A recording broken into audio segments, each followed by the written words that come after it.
Good morning and welcome to the Breakfast News on Rajya Sabha TV. I'm Aishwarya Kapoor. Now, it is going to be a very important day at the Indo-Africa Summit in New Delhi as Prime Minister Narendra Modi will be addressing the summit today. We'll get you all the details on that. Let us begin with the headlines. Prime Minister Narendra Modi to spell out his vision for future of India's economic relations with Africa as he addresses the India-Africa Forum Summit today. Pakistan's High Commissioner to India, Abdul Basit, says India's most wanted Dawood Ibrahim is not in Pakistan. Statement after India speeds pursuit for Dawood following his former aide Chota Rajan's arrest. At least 10 filmmakers return their national awards over what they say is rising intolerance in the country. Hindu Sena chief arrested over alleged false complaint that Kerala House in Delhi served beef. Kerala government mulls legal action. Delhi police maintain they did not raid the state premises. And Iran confirms it will attend the international Syria peace talks in Vienna to be held on Friday without any preconditions. The offer to participate was made by the US. Well, our top focus, the main summit of the third India-Africa Forum Summit will take place today at the Indira Gandhi Sports Complex in New Delhi. Now, Prime Minister Narendra Modi will spell out his vision for the future of India's economic relations with China as he addresses the summit today. Modi will speak to delegates, including heads of state and officials from all 54 African Union nations, with announcements aimed at jump-starting bilateral trade and increasing Indian investment in the continent. Now, despite more than doubling since 2007 to $72 billion in 2014-15, India's two-way trade with Africa is still comparatively small. Now, India is also hoping to get the support of as many African countries as possible for its bid for a permanent membership in the expanded UN Security Council. Meanwhile, like yesterday, Modi will also continue to host bilateral meetings with African leaders of countries including Angola, Ethiopia and Egypt. In the evening, President Pranab Mukherjee will host a banquet for the visiting African leaders at the Rashtrapati Bhavan, followed by a cultural event. Now, Prime Minister Narendra Modi held marathon bilateral meetings with the visiting heads of some participating African nations on Wednesday as well. And the focus remained largely on UNSC reforms, terrorism and trade, with Africa seeking India's assistance for capacity building in the defense sector. On day 3 of the India-Africa Forum Summit, Prime Minister Narendra Modi held one-on-one meetings with heads of 19 participating African nations. Prominent among them being the presidents of South Africa, Nigeria, Ghana and Uganda. Though a brief one, the meeting was to decide the future course of the bilateral ties between India and the African continent. Issues like terrorism, climate change and UNSC reforms were also discussed. Meanwhile, External Affairs Minister Sushma Swaraj also met her counterparts from 12 African nations. She said both India and the African region must boost trade to its maximum potential. Trade and economic exchanges between India and Africa are a vital component of our all-round relationship with the rising continent.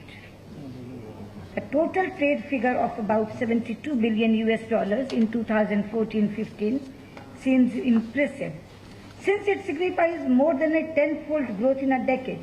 However, it is still well below its potential, considering the size of India and Africa. Indian companies have already invested over $32 billion in Africa, and bilateral trade between the two sides amounts to around $72 billion. And in a major boost to India's forceful push for UNSC reforms, Sudan has extended its support. Reforming the UN, which was formed 70 years ago, and right now the composition and the rules that is governing the most important UN organs, including the UN Security Council, are not satisfactory to many countries, with Indians figuring in the world as an important economic and highly populated country. There are also possibilities that India will increase its line of credit to African nations that currently stands at $9.4 billion as of now.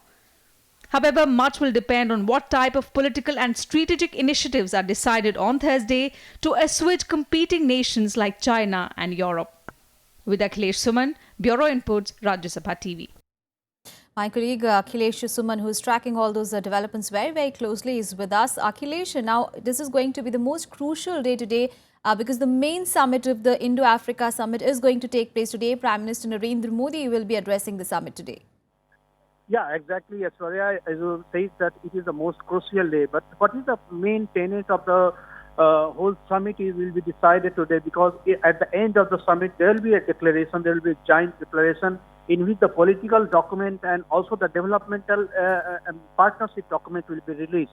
So in a way, what India is seeing, that Africa is a greenfield nation as far as trade is concerned, as far as our investment is concerned, because we have good opportunity in small and medium scale industry, we have good opportunity in human resource, hospitality sector, even in health sector. So I think if India can catch up with this type of demand of African nation, I think this summit is going to be very successful for private sector investors as well as for government sector investors.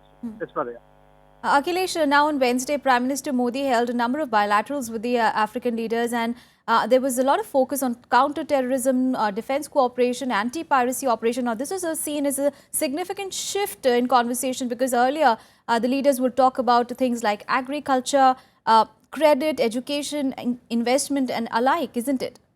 Yeah, actually both the things are true, because they want cooperation in all developmental fields. And for that cooperation, you need a peaceful environment in African nations. That is why they are trying to tag the development activity as with the counter-terrorism activities. And that is why piracy thing is coming, because of piracy, most of the ships are scared to go in that region. Because of terrorism, investors are not going into Africa. Because of lack of facilities and because of terrorism, the facilities are not growing. So they are tagging both the things together. But the question of definition of terrorism, India is trying to persuade the African nations for the comprehensive resolution that India has pushed in the UN. And the discussions are going on so that they can converge together, India and African nations can converge together for the definition of terrorism, for the state sponsoring of the terrorism, for also for non-state actors who are working as terrorists and cross-border terrorism. These are the things that India is trying to converge. That's right. All right, Akhilesh, thank you so much for those details. You keep tracking all those developments. We'll keep coming back to you.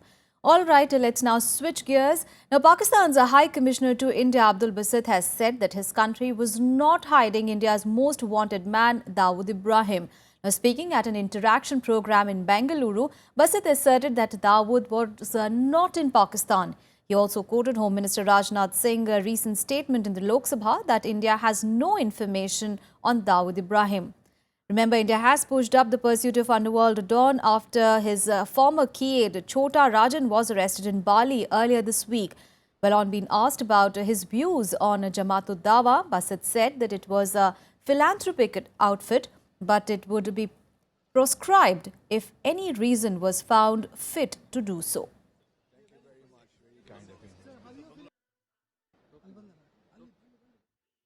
All right, let's get a perspective on that story. Mr. Uday Bhaskar, who is the director for Society for Policy Studies, he's a defense expert, is now joining us on the phone line. Good morning, sir. And how do you look at this statement by Pakistan that Dawood is not in their country? How do you look at this statement? The statement made by the Pakistani High Commissioner is something that one would have to take with a pinch of salt, if I may say so, because as far as Dawood is concerned, his presence in Pakistan had been established in the past. There were a number of events, some personal, some social, including a wedding in his family, that had been reported in the local media. And his very strong network in Karachi is something that has been monitored by the intelligence agencies of different countries. So to that extent, whether Dawood is in Pakistan at this point is really a matter of conjecture because of the manner in which Dawood has been given protection by the Pakistani state. he also has assets in the Middle East, and therefore to that extent the travel plans of Dawood is something that perhaps only the Pakistani security establishment is aware of. The reason I use the word or phrase pinch of salt is we are aware that Pakistan has in the past maintained this kind of a denial, even in relation to someone like Osama bin Laden, and we know what the reality was. So my personal sense as an analyst is just as the cooperation between India, Indonesia and Australia had led to the arrest of Chota Rajan, that if countries are able to engage in this kind of objective and very earnest cooperation, then the whereabouts of Dawood and bringing him to task is not something that cannot be done. But Pakistan's security establishment would need a change of mindset about how they perceive Dawood as an asset or as a transgressor who needs to be brought to law. And also, sir, when asked about his views on Jamaat Dawa, Mr. Basit said that it was a philanthropic outfit. How would you respond to that statement? Well, again, I think this is a case of trying to tweak the law because there was a certain amount of international pressure on the LEP and various other individuals, including the leadership that were associated with the LEP. The name was changed and it was given a profile of engaging in humanitarian work. Now, there is a reality, which is that, yes, even if the organization has engaged in humanitarian work, it has also been associated in a very, very large spectrum of criminal/terrorist activity. And if the investigating agencies are able to establish this, then I'm afraid the fact that you engage in philanthropy does not really cut much ice if the same leadership, Hafiz Saeed and other people associated with these two groups, the Lashkar and the Jamaat, are also abetting terrorism. So I think this stands to logic. But this is a kind of what I would call as denial come obfuscation that the Pakistani establishment has often engaged in when it comes to their support for terror, which again, for the record, was confirmed by their former president and army chief, General Pervez Musharraf, over the last few days. Yes. I mean, they actually talk about people like bin Laden and Right. other terrorists being heroes in Pakistan. Yes. All right. So thank you so much for joining us this morning and sharing your perspective. Meanwhile, at least 10 filmmakers have decided to return their national awards over the alleged rising intolerance in the country and in solidarity with the FTII students' protest issue. A renowned filmmaker Debakar Banerjee and Anand Patwardhan on Wednesday announced that they are turning their national awards in protest. Let's get a detailed report. After writers and artists, now filmmakers have decided to return their national awards against what they call rising intolerance in the country and the apathy the government has so far showed in addressing the FTII students issue. The students of the Premier Television Institute in Pune called off their 140-day strike on Wednesday, opposing the appointment of Gajendra Chauhan as the institute's chairman. The filmmakers condemned the murders of rationalists, including senior Kannada writer Professor M.M. Kalburgi, and recent incidents of killings over beef and cow slaughter rumors. Why is that happening? Are they all some crazy political radicals who've decided to target the government? It is happening across the country, in different parts of the country. People of very diverse political beliefs are doing it. So obviously there is something going on in this country which some people can see and maybe some people cannot see. To give this protest a fair hearing and a fair solution.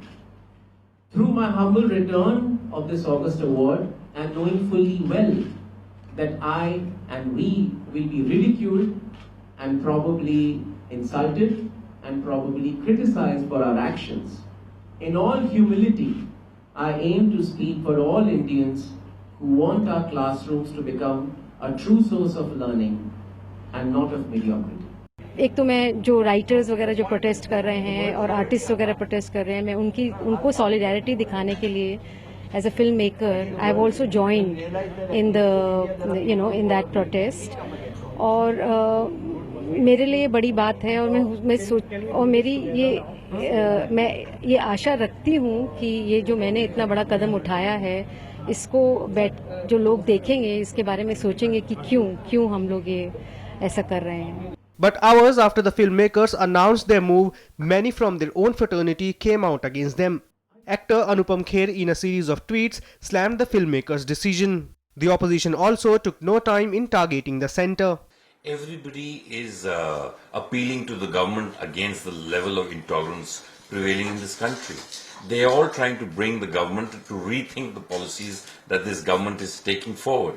It is the right time, I think, for the BJP and the government to rethink the policies that they're meting out to the people of this country. सारा देश एक अजीब किस्म के तनाव की स्थिति से गुजर रहा है. मान्यताएं समाप्त हो रही हैं. राष्ट्रपति महोदय ने घटती हुई सहिष्णुता पर चिंता व्यक्त की है और ये भारतीय जनता पार्टी की सरकार का सांस्कृतिक आतंकवाद है. मैं इसकी निंदा करता हूं. This latest protest by filmmakers comes after as many as 40 writers returned their awards or quit their post in the top literary body Sahitya Academy. On Tuesday, India's top high-profile scientist also came out with a strong statement expressing sadness and growing anxiety at statements and actions that run counter to reason and constitutional rights. Bureau Report, Rajya Sabha TV. And Hindu Sena chief Vishnu Gupta has been arrested in connection with his alleged false complaint that a Kerala house in Delhi served beef. The complaint led the Delhi police to raid the premises, sparking a political row.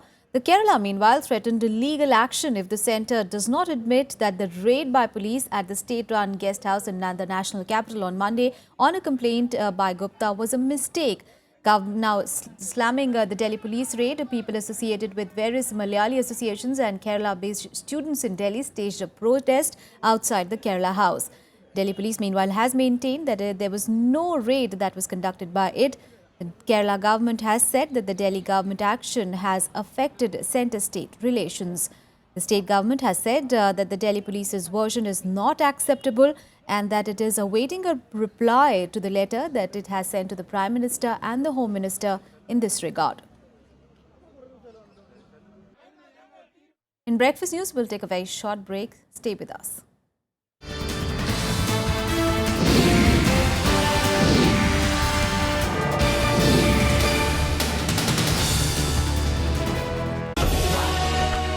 The biggest meet of the century. Leaders of 54 nations setting a common course for the future. Debating the mantra of scale, speed and skill. Watch Africa Demystified at the India-Africa Forum Summit 2015.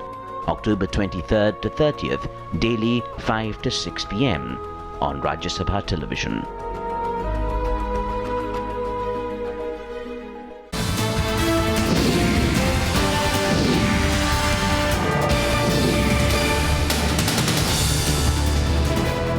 Welcome back after the break. Now let's get you some news from poll-bound Bihar.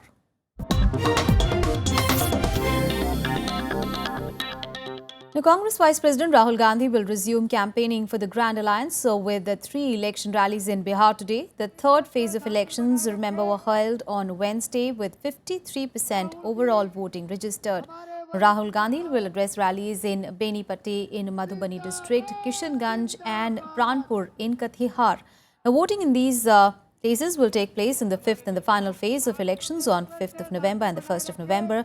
After the third phase of polls ended on Wednesday, voting in 112 more seats remains out of the total 243 seats in the next 2 phases of polling.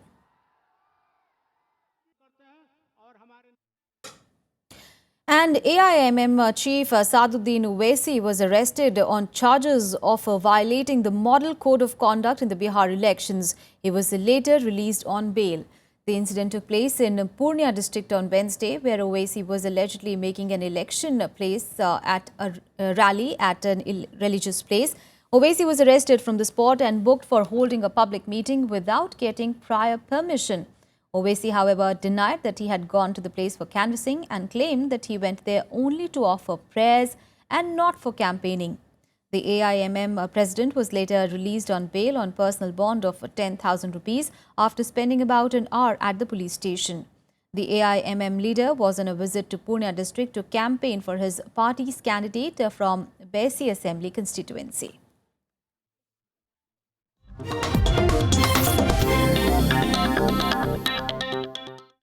And what all events are likely to unfold during the course of the day? Let's take a look in the day ahead. The Telecom Regulatory Authority of India will be meeting the heads of all mobile companies to discuss the issue of call drops. Telecom regulator will also discuss grievances against a directive asking telecoms to compensate users for call drops. On 15th of October, TRI-mandated telecoms were asked to pay subscribers ₹1 for every call drop that they experience on their network, subject to a cap of 3 drops a day starting from 1st of January. The results of first round of Egypt's parliamentary runoff elections is likely to come out today. Voting was held on 220 parliamentary seats in round 1 after no contender clinched more than 50% of the votes in the previous elections last week. The new parliament will contain 568 elected members, out of which 448 are elected on individual basis and 120 through winners-takes-all-list basis. President Abdel Fattah el-Sisi may further appoint up to 28 lawmakers. Former Thailand Prime Minister Yingluck Shinawatra arrived in the country's Supreme Court to defend herself against charges of negligence of duty in the rice subsidy scheme. Yingluck has been charged with the dereliction of duty and abuse of authority in failing to stop graft and losses in the rice pledging scheme implemented by her government.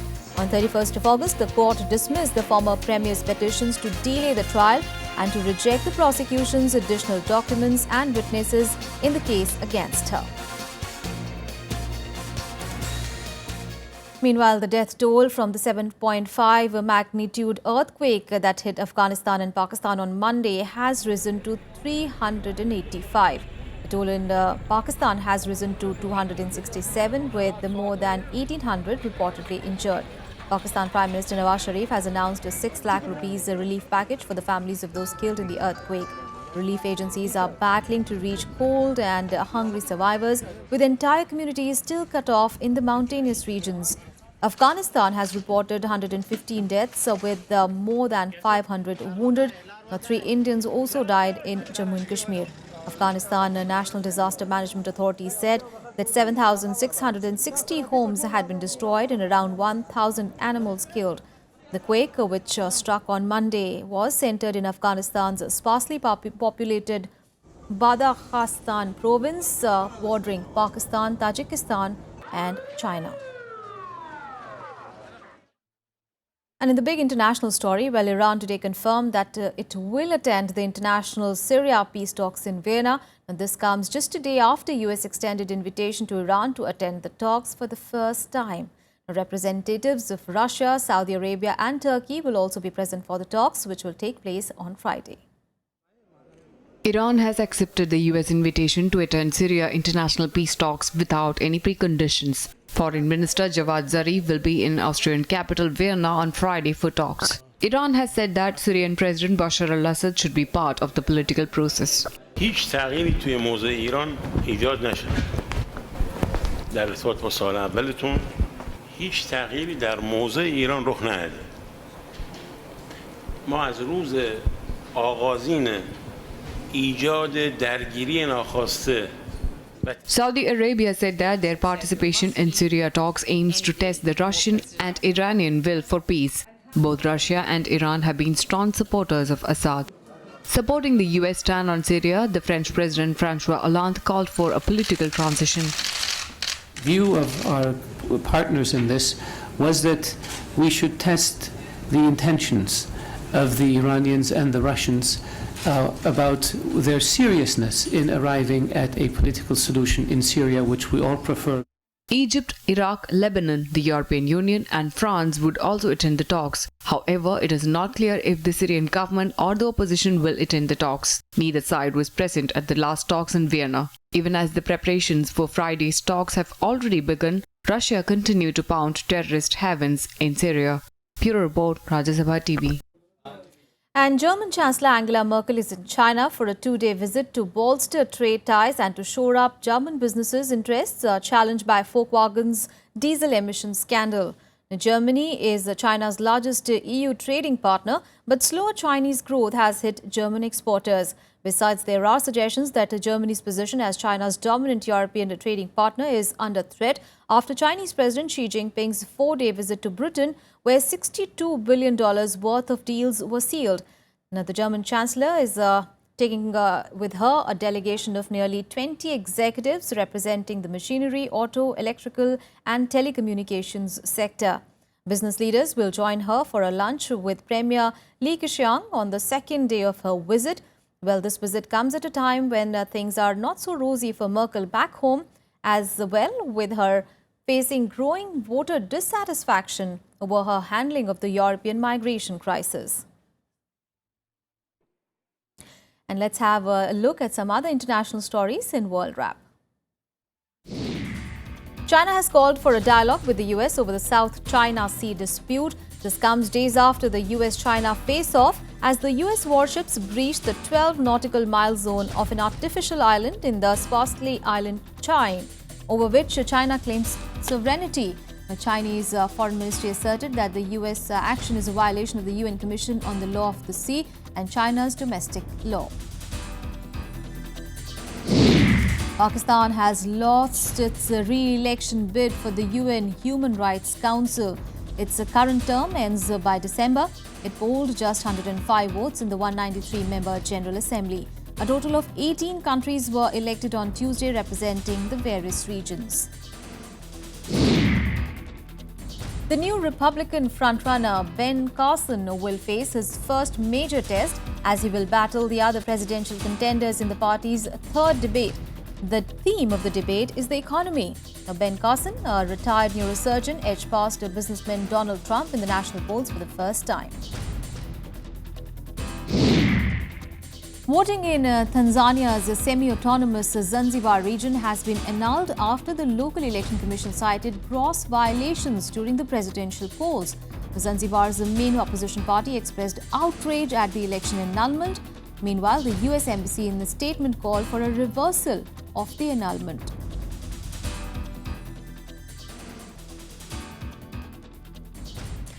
Let's now get to all the sporting action in Sports Beat.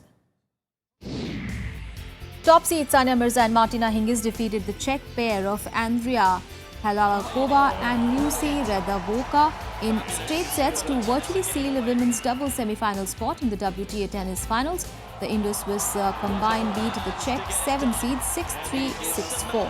WTA Finals is an annual event participated by top 8 players and pairs. Indian tennis star Leander Paes and Polish Lukasz Kubot entered the men's doubles quarterfinals of the Valencia Open with a straight sets win. The second-seeded pair beat Spaniard-Argentine wildcard pair of Pablo Carreño and Busta Federico 6-3, 7-5. While number 8, Rafael Nadal advanced to the quarterfinals of the Basel International after 6-4, 4-6, 6-3 victory over Dmitry Krov. However, second seed Stan Wawrinka crashed out of the tournament after losing to Croatian Ivo Karlovic 6-3, 7-6, 6-4. Manchester United bowed out of the Capital One Cup after losing to Middlesbrough on penalties. United lost 1-3 on penalties after the match ended in a goalless draw. In another match, Liverpool beat Bournemouth 1-0 to reach the fourth round.